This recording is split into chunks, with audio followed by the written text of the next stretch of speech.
Hello everyone, and welcome to another episode of the Daily Gwei Refuel, where I recap the latest news in the Ethereum ecosystem. I'm your host, Anthony Sassano, and today's the 17th of January 2025.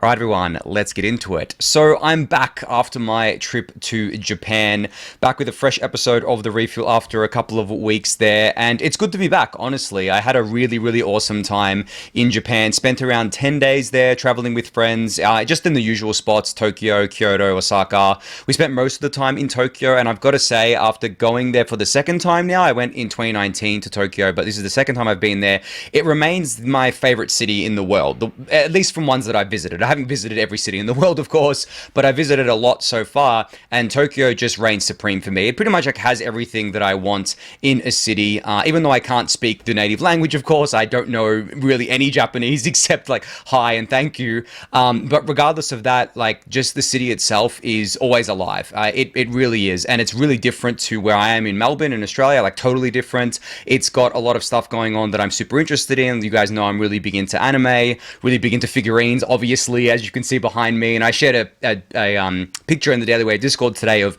everything that I bought in Japan. I came home with like 2 suitcases worth of figurines and other kind of things from for different anime that I watch, which was super exciting because a lot of that stuff isn't available where I am. Isn't even available online unless you want to pay like 3 to 4x the price. So it was great going there, going through all the different stores, seeing that sorts of stuff. But it was just great traveling with friends. This was a trip just with my my real life friends. My fiance didn't come along. It was just us guys, 4 of us, and it was really fun. Honestly, we all traveled well together. We ate a lot of amazing food. We did a lot of amazing things. As you can see in my picture here that I shared to Twitter, we did what's called monkey cart, which is basically go-karting around Tokyo. We did this in Shibuya, so we got to go-kart through the Shibuya crossing, which was quite an experience, and everyone kind of stares at you as well because it's the go-karts are really loud. And fun fact, it used to be, I think, called Mario Kart, and you could dress up as like Mario Kart characters, but then obviously Nintendo came down on them. It's like, you can't use our IP, so they changed it to monkey cart, and then they've still got some of the costumes, but I think that they kind of dialed it down a bit. But it didn't take away from the experience of being on the go-karts here. So yeah, I had a lot of fun. People wanted me to kind of recap my trip a bit. They kind of said that in the Daily Gwei Discord channel today, and that's basically the TLDR there. But I am back with the refuels now. As I said, I believe it was on the last episode or the episode before that, I did say that I wanted to get back to a regular cadence of refuel episodes starting from basically today. You know, today's Friday, and I want to get back to doing 3 days a week. And those 3 days I'll target like Monday, Wednesday, Friday, but it might alternate. I might do one on Tuesday instead of Wednesday, for example. But the target is to do 3 episodes a week going forward. I know I used to do 5 a week, but I don't think I can commit to that at this point in time for a number of different reasons. So I'm going to try and do and target 3 a week for you guys. But as I said, the target's Monday, Wednesday, Friday, but that may change depending on if I'm busy one day or whatever else there. But there is a lot of stuff going on in the ecosystem to cover. So without further ado, I'm going to jump into the first thing, which is going to be a discussion around everything happening within the Ethereum Foundation and I guess like the topic of conversation around that. As you guys know, the Ethereum Foundation has, I guess, been under a lot of scrutiny over the last few months. Some deserved, most of it probably not deserved, honestly, because of the fact that I think that a lot of people like to blame the EF for things when the EF doesn't really have anything to do with it, because when things are not going or perceived to not be going well, such as, I don't know, the ETH price not doing what people expect it to be doing, there will always be someone that people want to blame or some group that people want to blame in order to shift blame from themselves or shift blame from somewhere else and try to have this kind of like figurehead that they can lay blame on. In saying that, obviously there are a lot of good things that the Ethereum Foundation could be doing better, especially on the marketing side of stuff. They don't even market themselves well, which means that people don't actually know what they do. They did put out that transparency report a few months ago, which detailed a lot of what they do, but then they didn't really talk about it after that. You know, the Ethereum account on Twitter only recently woke up. You probably have seen it. It's begun tweeting more. It's begun retweeting more, but that's only over the last, I think, week or so, or week or two. Before that, yeah, that account didn't really tweet things out. So they really suck at not only marketing themselves, but also marketing Ethereum more broadly. But I don't think that they are the organization that should be the marketing arm of of Ethereum, right? I've never thought that. I think the Ethereum Foundation does an amazing job at what it does, which is basically be a grant-giving organization, as well as have a lot of the Ethereum researchers and developers under its umbrella, but it also pushes this stuff out. It also pushes teams out and basically funds those teams as separate entities and encourages those teams to get outside funding from, organizations other than the EF, because the Ethereum Foundation doesn't want to be this kind of central hub of power that has control over Ethereum or that has outsized influence on Ethereum. And that, in my opinion, is the correct way to go about it. In saying that, there is always room for improvement. And a lot of the discussions over the last few weeks has been around potentially replacing Aya, who is the current executive director of the Ethereum Foundation, with someone else. Now, that someone else may end up being Danny Ryan. You guys know who Danny Ryan is. If you followed along with not only the Refuel, but with Ethereum development for years now, you know exactly who Danny Ryan is. He is basically, I would say, one of the most well-known people in the Ethereum ecosystem. He was the one that was responsible for, not responsible for the whole thing, but responsible for like delivering and leading the merge, the beacon chain, the two biggest upgrades in Ethereum's history, before taking a step back, I believe in like early to mid 2024, where he basically said that he needed a break from things. Now, there's been a lot of stuff flying on Twitter about the fact that people want Danny Ryan to come back in the capacity of executive director at the Ethereum Foundation. Now, I do want to state here that people aren't just saying this in order to drag Danny Ryan back. This is something that, as far as I know, Danny Ryan has expressively put forward as an idea himself. So he actually wants this. It's not just the community asking for it. He's actually asked for it, and the community is just supporting that. He hasn't asked for it publicly, but from what I know and from friends that I've talked to, this is something that's kind of come from him. And he put a tweet out where he said, regardless of the future of Ethereum, whether it's with me or without me, he wants to publicly state that he's got nothing in respect and praise for Aya, for her leadership and friendship. And he continues on in the tweet, which I'll link in the YouTube description below, with a bunch more stuff there. And I agree with him. I don't think Aya has done anything wrong. I actually think that she's done a lot of things right. And I really do vibe with her philosophical views around things like subtraction and a lot of the stuff she talks about in her speeches at various DevCons over the years and so on and so forth. I don't think there's anything wrong there. But the fact is that she's been the ED for 6-7 years now. I think she joined in 2018 as the executive director there. And it's different. It's a different time now. It's a time for, I think, change. It's a time for the Ethereum ecosystem to become more aggressive. And I think it's time for the Ethereum Foundation to have a refresh as well. Even though the Ethereum Foundation does a lot of great work, I think internally there is, at least from people I've spoken to, a feeling of not stagnation, but a feeling of a refresh being needed in terms of leadership, in terms of the way things are done, both internally and externally. And at the end of the day, this is not something new. This is not something exclusive to crypto. This happens all the time in various different companies around the world, various different organizations around the world. You always want to bring in kind of new leadership in order to refresh things obviously for better, but sometimes it ends up being for worse. But in this case, I think that there isn't anyone more qualified than Danny Ryan to lead the Ethereum Foundation. And I mean, this is for a number of reasons, but like the ones that off the top of my head is the fact that I don't think there's anyone else more universally loved and respected in the Ethereum ecosystem than Danny Ryan. If you actually just go on Twitter and you can read all the comments, everyone wants this. Like, everyone wants Danny because he does have a proven track record, a long proven track record of delivering things and leading things to delivery, leading the biggest coordination effort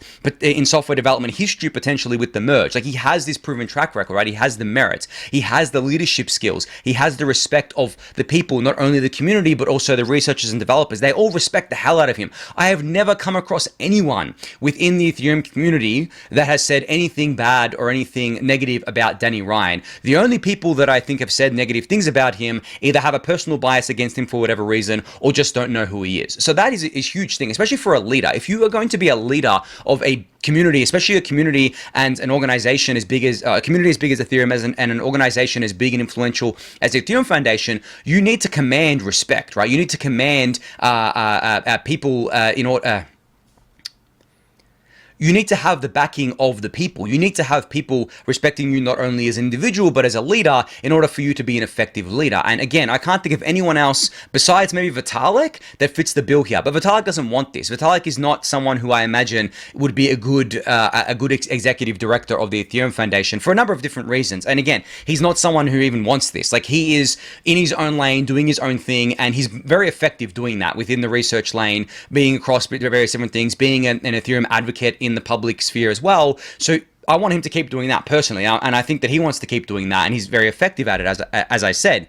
But when it comes to bringing in fresh, new blood into the leadership positions at the EF, especially at the executive director position, my vote goes towards Danny Ryan 100%. I can't think of anyone else that would fit this bill. There are obviously many other smart and well-respected people within the Ethereum ecosystem, but if I had to pick one thing, the one unique trait that Danny Ryan has over all of them is the fact that he has leadership skills. You can be the smartest person ever, you can be the best researcher, best developer, best whatever, but a lot of the time they don't have the leadership skills. That is not something that can necessarily be taught. I think it's a very innate thing, at least from the leaders that I've observed over the years. You either have it or you don't. Danny Ryan absolutely has it. And there are others in the Ethereum community that have the leadership, I guess, like leadership ability, leadership skills. But most of them, if not all of them, are not fit to be the ED of the Ethereum Foundation because they don't have the relevant experience, they don't have the relevant relationships or command the same respect as Danny Ryan does, or they're already doing leadership efforts in other areas, so they basically already got a job, right? So Danny Ryan is basically free right now. He's not doing anything as far as I know. I mean, he took a break in early 2024, seems to want to come back and make an impact now, and I think this would be the best thing there. Now, enough of me gushing over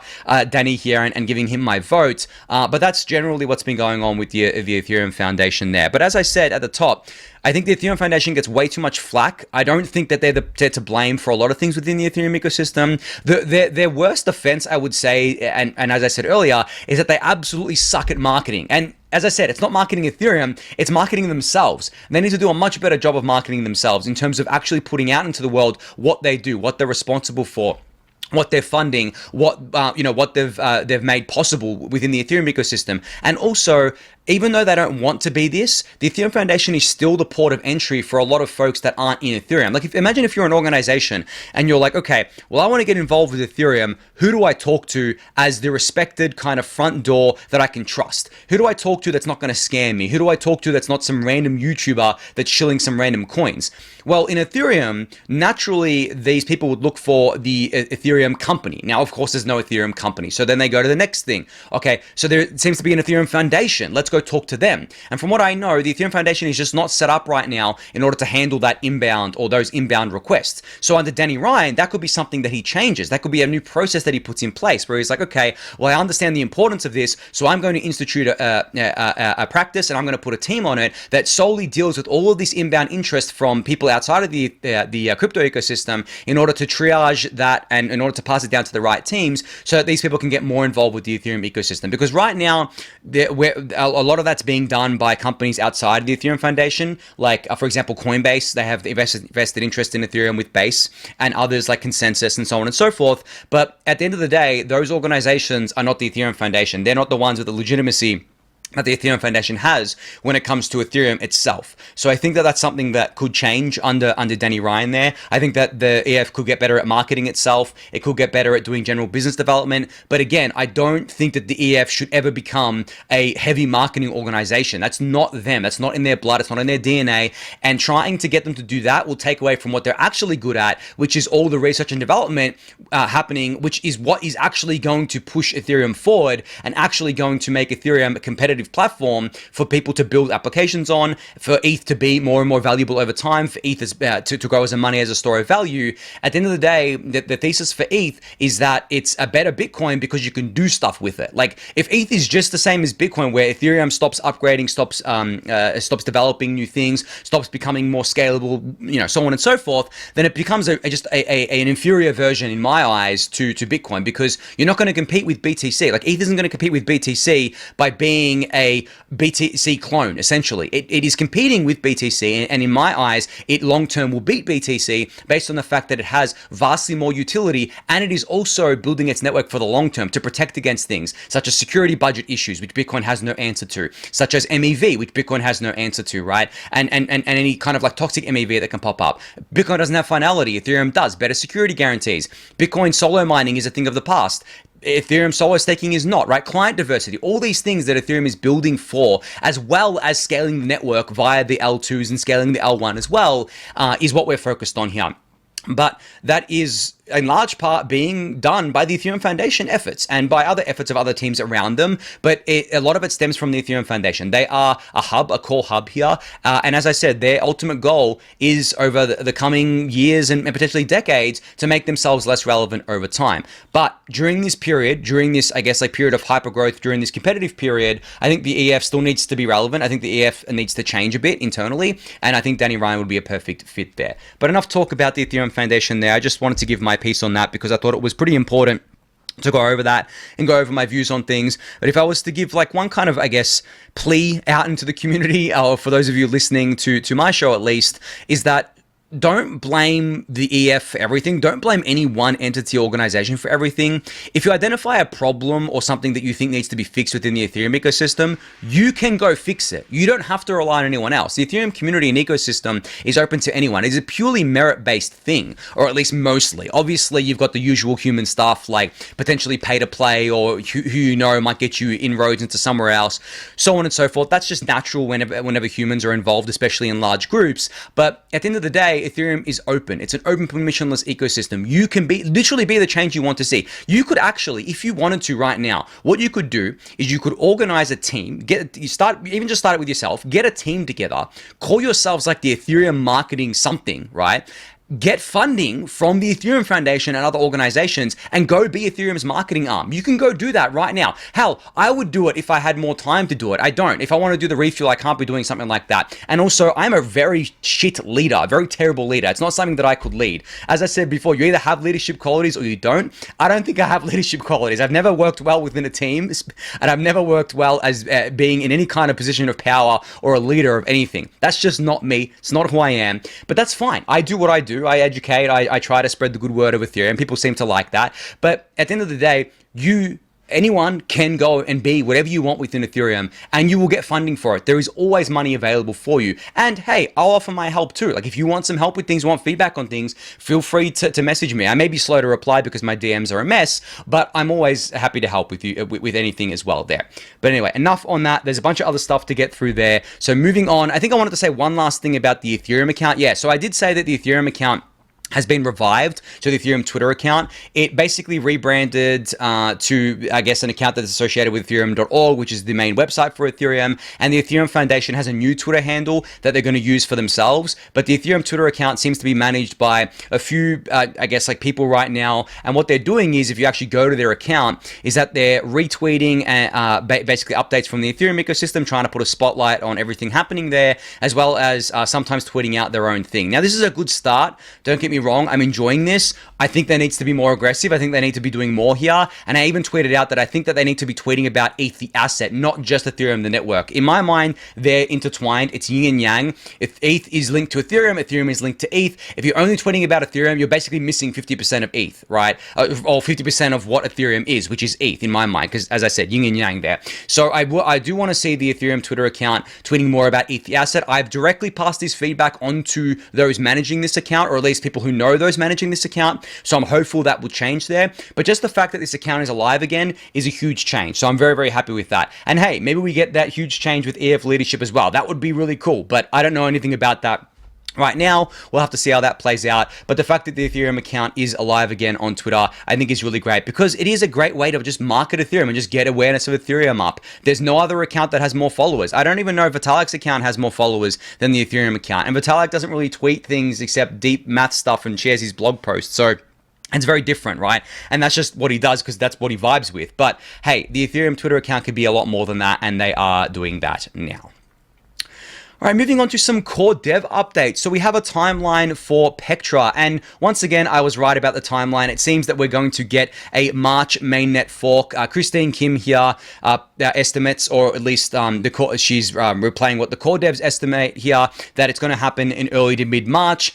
I would say it's more like mid to late March, like if I'm giving my estimate here, but we have testnet dates. So essentially, there'll be new clients releases published on February 3rd for the Pectra update. The Sepolia hard fork will go live on February 12th. February 19th will be the Holeshki fork, and then early to mid-March, or in my opinion, mid to late March, will be the mainnet fork. Of course, if everything goes well with the test nets. If there's any bugs that may delay things by a week or two, but we are very close now to having Petra go live on the network. Now, just a refresh for you guys out there who may not remember what's coming in Petra. Major upgrades include the account abstraction EIP. I believe that's EIP 7702, the Max EB EIP, which is essentially allowing validators to have up to 2048 ETH per validator instead of the maximum of 32 ETH right now. I think that's EIP 2 something. I can't remember the EIP number there. And also within Petra, we have a blob count increase. So essentially doubling the blobs, giving more capacities to those rollups that are using blobs. And as you guys know, blobs have been at capacity for quite a while now. So a blob increase is sorely needed, and we are getting that within Petra. What we aren't getting with Petra is PIADAS, which is the data availability sharding thing or sampling thing that's coming with Fusaka, or potentially with Fusaka, which is the upgrade after Petra. And we're also not getting the inclusion lists or EOF in Petra. That probably will be coming in Fusaka as well. The inclusion list is Ethereum's answer to censorship resistance, or at least inclusion, censorship resistance, which I've talked about before on the refuel there. So yeah, we have a timeline here. I believe like DevNet 5 went live recently for Petra as well. It seems to be going well. I think you can actually join that if you want. The links are somewhere for that. But yeah, we're very close now. We're January 17th. So in 2 months, we could have Petra live on mainnet. So that crept up really quickly, actually. I didn't even realize until just looking at it then. It's January 17th. Like, where's January gone? Well, I know where it went. I was in Japan enjoying myself, and that's why it went so fast, because I was having too much fun. But yeah, we're basically 2 months or even less than away from Petra being live on mainnet. And then, as I said, after that, we have Fusaka to look forward to. Look, as much as I'd love Fusaka to go live this year, like Q4 or something, I don't imagine that happening. I imagine it's going to be Q1 next year. And it seems like we've settled on this yearly cadence of upgrades. Not because it's something that was like agreed upon, but that just seems to be the cadence that is happening right now, given the fact that these upgrades just keep getting bigger and bigger. There's obviously a lot of different things that need to be tested and make sure that nothing's going to break. There's a lot of discussions around what EIP should be prioritized versus what others, but hey, it creeps up on you guys. Like, I mean, a year ago, Denkun went live, or almost a year ago now, Denkun went live. It's already been almost a year, and it doesn't feel like that, that's for sure. So I wouldn't worry too much about timelines. I think the Ethereum ecosystem is doing just fine, and these are L1 upgrades, L2 upgrades, and L2 kind of standards, and L2 everything is independent of this. It doesn't really require L1 to change that much. Obviously, blobs help the L2s, but hey, at the end of the day, the L2s can evolve and change in other ways outside of that, and they will benefit from blob increases as they come live on the network there. So speaking of scalability, L1 is scaling a bit right now, or at least attempting to scale a bit right now. As you guys know, there is an ecosystem-wide push to increase the Ethereum L1 gas limit to 36 million from 30 million. We are creeping up on that, actually. So right now, about 30, actually last time I checked, it was about 34% of the network is now signaling for a gas limit increase above 30 million. You would assume that most of that would be at 36 million. And once it reaches 50%, the gas limit will start going up. And then obviously we want to see that push out to 100% there. Now, I basically put out a tweet, I think it was yesterday, where I said the holiday period is over, so there's no more excuses for people not to increase their gas limit, and I'm just trying to push more and more of these node operators to increase their gas limits, because I understand not wanting to change anything in production during the holiday period where maybe you're running a skeleton crew, and yes, even something as simple as changing the gas limit can lead to unintended kind of consequences or negative consequences for either the network or for your own setup as a node operator, so obviously you don't want to be touching things when not everyone is on deck. Now, I assume most people are back to work at this point, so in my mind, there's no excuse not to increase it now to at least 36 million, which is what we seem to be seeing. I would say that maybe within the next week, we can get to 50% or above. You know, if only a few of the big operators switch over, I think Binance still hasn't done it. So if just them and a few others were to increase their gas limit, some of the lighter node operators, we'd very quickly be at 50%, and then that would just slowly creep up over time, and we'd be at 36 million, which is only I guess like a modest increase in scalability, 30 million to 36 million percentage wise is not that much.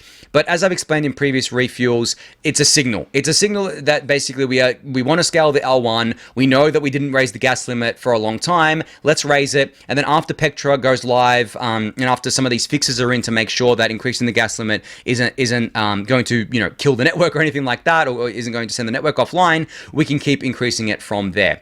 I think I've said in a previous refuel though that I wish there was a better way to increase the gas limit, or at least a more streamlined process, or at least an understanding that we would increase it by some percentage every 6 months, and if something breaks, we'll just revert that increase. Because right now it's very ad hoc. It's very, oh well, we haven't increased it in a while, so let's increase it now. And I don't think that's the right approach. I would much prefer I guess community agreed upon, not something that's enforced by anyone, but like just a community agreed upon timeline of, hey, maybe even every 3 months, let's increase the gas limit by 5% of what it is now. And then every 3 months after that, we'll just keep doing that until something breaks, or until it looks like something's going to break, then we'll pause or something.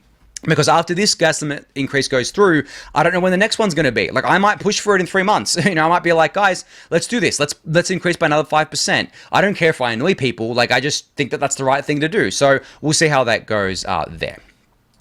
Alright, so as I said before, Fusaka is the upgrade coming after Pectra, and Terence here, who works on the Prismatic Labs or Prism clients for the Ethereum consensus layer here, has put together a tweet where he said, "My vision for Fusaka is twofold: scaling on all fronts and unbiased block building. This leads us to 3 EIPs. PIADAS, which enables blob scaling, as I went through before; EPBS, which enables execution scaling, which I've talked about a lot, that's enshrined proposer-builder separation; and Fossil, which is the inclusion lists EIP, which enables more local entropy in block building." Now, I guess like what this means in layman's terms is that better censorship resistance for Ethereum block building generally. And Terence ends this tweet by saying, "I am optimistic that we can achieve all 3 in one upgrade." And hey, I am too. These aren't that complicated in the sense that we've already done all the research and we just need to build them now. As far as I know, PIADAS, EPBS, and Fossil are all pretty much at the end of their research phases right now, at least in terms of getting it live into the network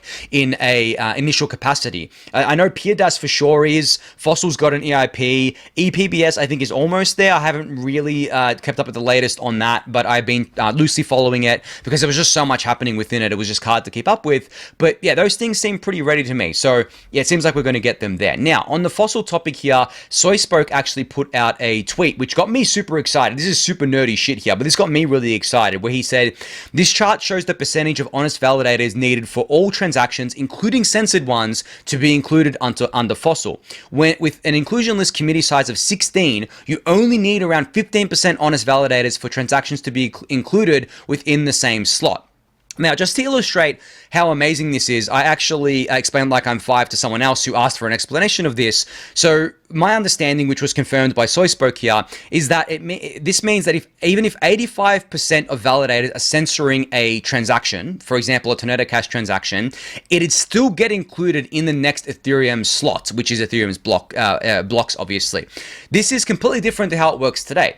How it works today is that if 85% of the network is censoring you, you've only got a 15% chance per block of getting into the next block, because 15% of the network is not censoring you, right?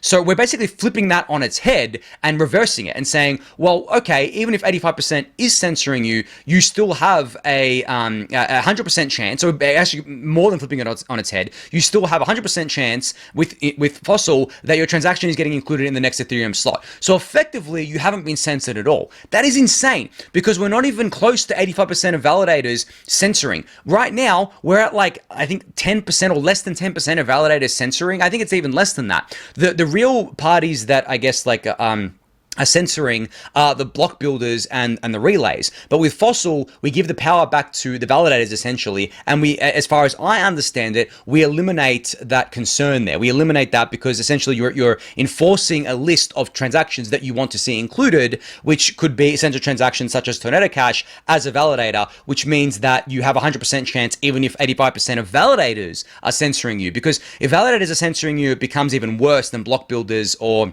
relayers, and that's what we're trying to target here. But thankfully within Ethereum, we have an incredibly diverse and an incredibly distributed and decentralized validator set. Thousands of node operators across the globe, all running Ethereum validators, So it'd be very difficult, if not impossible, to get to 85% censorship of validators at the validator level. But even if we got there under Fossil, you would still get your transaction included in the next Ethereum block, which means effectively that you have not been censored at all, which, as I quote tweeted, is actually insane, and the Ethereum research industrial complex remains undefeated. As I said, super nerdy shit, but this gets me excited because of the fact that this is an extremely hard problem to solve, guys. This is not something easy to solve, but the Ethereum researchers, at least in theory, because we don't know what it's like in practice yet, but at least in theory, have managed to solve, not 100% solve it, but seemingly solve for most of the issues that we've been seeing over the last 2 years since the Tornado Cash contract was sanctioned. And this is what essentially Ethereum L1 is trying to be, the ultimate settlement layer that is ultimately censorship resistant, that we basically go from censorship resistance to almost censorship proof. We want to be as censorship resistant as possible. That is what the goal is, really. I mean, from that, everything else blossoms. Decentralization, credible neutrality. We're basically saying that no matter who you are, no matter what you are, no matter what contract you're interacting with on Ethereum L1, and this can be ported to the L2s as well, by the way, but at least on Ethereum L1, you will get your transaction in and you cannot be censored. That is the holy grail, and it remains to be seen if Fossil gets us there in practice. In theory, it seems to, but we'll see what that looks like in practice, hopefully in Fusaka, so we won't have to wait much longer, but at least that's my kind of understanding of everything there. All right, moving on to some bullish ETH, I guess, not news, but like bullish ETH kind of, I guess, hopium, if you want to call it, from Vivek here. So there was I don't know how true this was, but there was a bit of news here that basically stated that Trump was receptive to the idea of a reserve with coins founded in the US. So basically creating a strategic crypto reserve with coins founded in the US. Doesn't really make sense to only prioritize coins founded in the US. And as I said, I don't know how true this is, and I don't know what the exact quote was. As you guys know, headlines and news tends to twist everything, and this may not even be true. But Vivek quote tweeted this and basically said, you know, this is a very positive step for ETH becoming part of a strategic reserve, even though ETH is not a US issued asset. I mean, technically, the Ethereum Foundation I mean, not technically, literally, the Ethereum Foundation is not domiciled, and it's never been domiciled in the US. There's never been an Ethereum company in the US. The closest was maybe Consensus, I guess. But it was founded in, I mean, the genesis happened in Germany, but it was founded in Switzerland, I believe, in Zug. At least the foundation is headquartered there. So it's not a US asset. And the thing is that if you want to be a truly decentralized platform, then you're not going to be tied to any nation state, which Ethereum isn't. Ethereum is not tied to any single nation state. It is basically a global network. It's as global as the internet is. No single nation state owns the internet, right, or controls the internet. So that the same is true for Ethereum. It's maybe even stronger for Ethereum, considering that Ethereum, at least right now, has, in my mind, better censorship-resistant guarantees than the internet does, because the internet has various centralization vectors that are very hard to, I guess, like get around and even reason about. But, you know, Vivek said that there's $125 billion of stable coins that live on Ethereum. So that is a very US-based thing, that these US dollar stable coins live on Ethereum. All these major US companies, such as BlackRock, Visa, Coinbase, etc., use Ethereum, and Trump's DeFi app is on Ethereum, you know, that World Liberty Finance thing. So ETH is strategic for the US, even though ETH isn't a coin founded in the US. It is arguably way more strategic than any of the coins founded in the US by like 100 or 1000x, because of the fact that, because of the facts that Vivek stated here, but also beyond that, the fact that Ethereum is truly decentralized, incredibly neutral, so that the US can build on it without the worry of some other nation state, like China, for example, stopping them from building on it or stopping them from getting involved with it. They can't. Like, no one can stop them, right? Which is awesome, and it's amazing that that can happen. I've always liked the I guess, like, the point that, I don't know if I came up with this or someone else came up with this, but I've always liked the fact that both the US government and the North Korean government can own assets on Ethereum, and neither can take those assets away from each other on Ethereum. The asset has to be ETH, I think. Any other asset probably doesn't make any sense, because obviously US dollar stablecoins can be frozen. Obviously, other tokens are not really great holds from a liquidity perspective or from like a money store value perspective. But if North Korea is holding ETH and the US is holding ETH, on Ethereum, it has to be on Ethereum too, then they can't take it from each other because it's on Ethereum, it's secured by their own, I guess, like private keys. Maybe the US can do some like deep CIA shit where they go and steal North Korea's private keys or something like that, right? But I've always liked just thinking about it from that perspective. It's not like a strictly kind of bulletproof perspective, but it is something worth thinking about, I believe. But yeah, anyway, we'll see how this goes. I mean, Trump becomes president in what, like 3 days officially? He's been making a lot of noise about crypto for a while. There's a lot of noise from within his cabinet about crypto. As I've always said with all these things, we'll see what actually gets passed into legislation. We'll see what actually happens on the regulatory front. We'll see how receptive, Trump and his team are to crypto in general. We'll see what they actually do, because they've talked a big game. They've talked a very big game so far. I want to see things delivered once he's actually sworn in. Then I will be, I guess, like happy. I'm not happy with just words. Like, yeah, cool, it's fine, whatever. It's obviously going to be better under him, even if he does nothing, than it was under the Dems, because the Dems were very hostile towards crypto. Obviously, with the SEC leadership changing as well, we expect that to be a lot better. And there was some news recently that Trump's team wants to basically cease pretty much like all the current SEC cases against crypto companies and potentially withdraw them. So the ones against Coinbase, for example, Uniswap, so on and so forth, that'd be really cool. But again, these are just words so far. Once I see actions, then I'll be happy about it, because I'm not just going to get excited about words. You guys know me. I don't just get excited about narratives. I want to see things actually happening, and then I can be happy about them. But we'll see. Not long now, 3 days, and we'll see. I mean, it's not going to happen on the day that he gets in basically. But from then on, there's no more excuses really. The clock is ticking from then on. It's like, hey, do what you say you're going to do, or get out of the way, sort of thing. I mean, obviously he's not going to get out of the way for 4 years, because the next election isn't for 4 years there. But I really hope that him and his team follow up on what they've actually been saying for the last 6 to 12 months. I really hope, because if they do even half of what they've been saying, or even a quarter of what they've been saying, it's going to be very positive for crypto overall.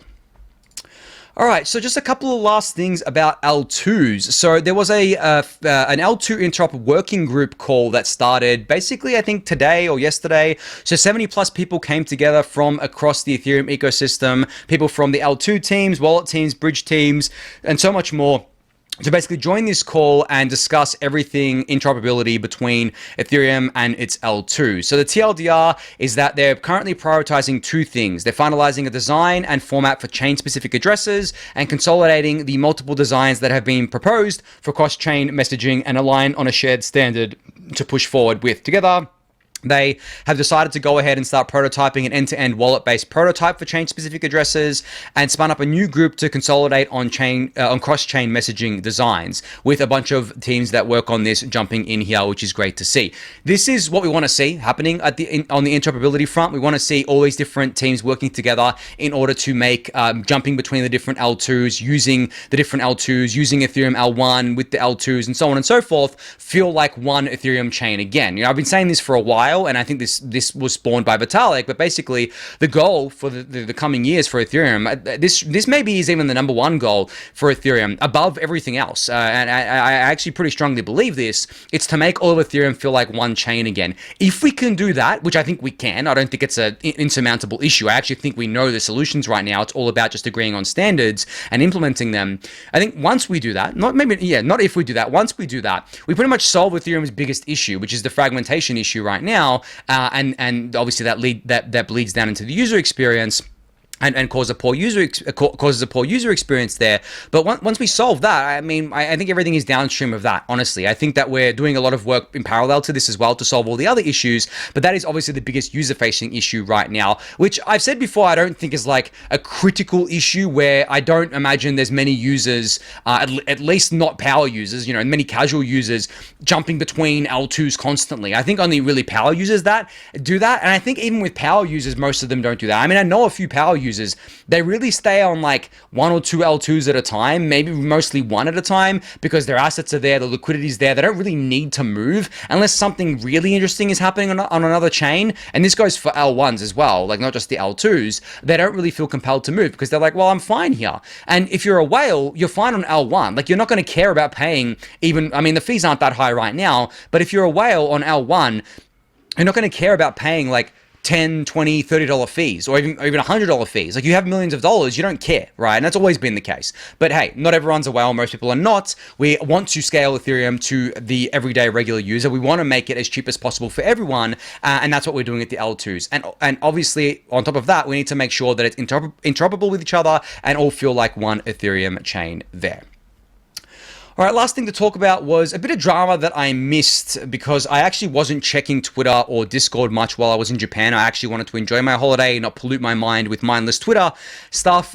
But there was a tweet here from Dono, who is he works in research at L2Beat, talking about the fact that Sonium, which is Sony's L2, and how they basically, people called it a rug, but they essentially tried to censor a specific token on their network. But Dono here shows that you could actually bypass Sonium sequencer and bypass their censorship by buying this token with a forced transaction through layer 1. So you can actually read this thread from Dono. I'll link it in the YouTube description below. But this really does show the power of L2s using L1 as a using L1 to force through a transaction based on the L2. Depending on how it's constructed, of course, the L2s can construct themselves where they don't make this possible. But that's the whole reason we have L2Beat, is that it can show us if this is possible or not, and then you can use that L2 if you want or not. I don't know if Sonium actually knew that this was possible or not. I don't know why they censored this token or why they did this here, but this is exactly why you go on L2Beat and you know which you kind of can see which L2 can censor you, which one can't, which one allows you to do forced transactions through the L1 to get your assets out, so on and so forth. So just to be clear, not every L2 is going to be like this, but I do think that the most successful ones are going to be like this. I don't imagine there's a world where much money wants to go to an L2 that can be censored at any time. Like, I just don't think that people are going to want to do that. And that's probably why you see a large amount of money in the more trustworthy L2s rather than the ones that are more unknown. So, for example,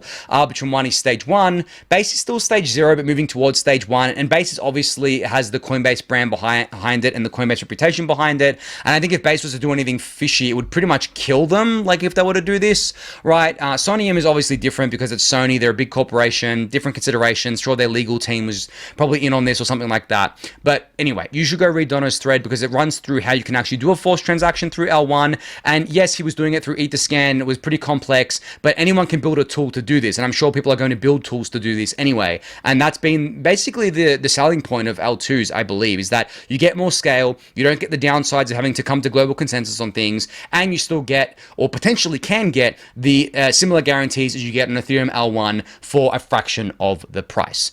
But anyway, I think on that note, that's going to be it for today. So thank you everyone for listening and watching. Be sure to subscribe to the channel if you haven't yet. Give it a thumbs up, subscribe to the newsletter, join the Discord channel, and I'll catch you all next week. Thanks everyone.